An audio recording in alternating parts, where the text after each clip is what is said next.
বন্ধুরা, তোমরা এই বোতলে দেখতে পাচ্ছ, এই বোতলে মদ আছে।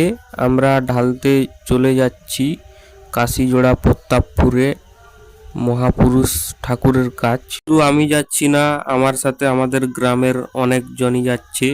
চাষের কাজের জন্য এই ভিডিওটা এডিট করতে একটু দেরি হয়ে গেছে, প্লিজ একটু ম্যানেজ করে নিও তোমরা। এই মুহূর্তে আমরা টোটো থেকে নামলাম আর যাচ্ছি বাবা মহাপুরুষের কাজ। এই যে বন্ধুরা, পৌঁছে গেছি। তোমাদেরকে ফোনে বাবা মহাপুরুষকে জুম করে দেখাচ্ছি। এইবারে পুজো দেওয়া হবে, তার জন্য কিছু বাতাসা বা চাঁদমালা কিনে নেব। একদম তোমরা যদি আসো, রাস্তার সামনেই এই দোকানগুলো বসে। আমরা অনেকক্ষণ ধরে লাইনে দাঁড়িয়ে এই রসিদটা কেটেছি।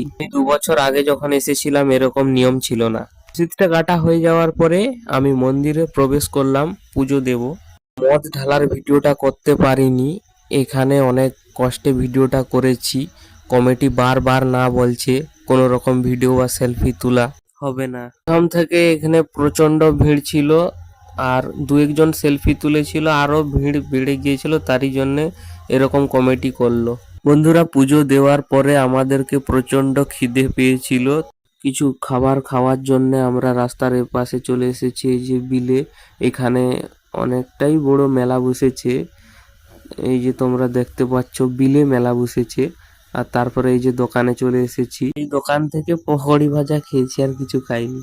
খাওয়া হয়ে যাওয়ার পরে তারপরে মেলার দিকে চলে এসেছি। এই যে পুরো মেলাটা ঘুরেছি হেঁটে হেঁটে, এই যে তোমরা দেখতে পাচ্ছ। তারপরে টোটোতে বসে গেছি, এবারে সবাই বাড়ি চলে যাব। বন্ধুরা, ব্লগ ভিডিওটা এতটাই পর্যন্ত। দেখা হচ্ছে আবার পরবর্তী ব্লগ ভিডিওতে। বাই।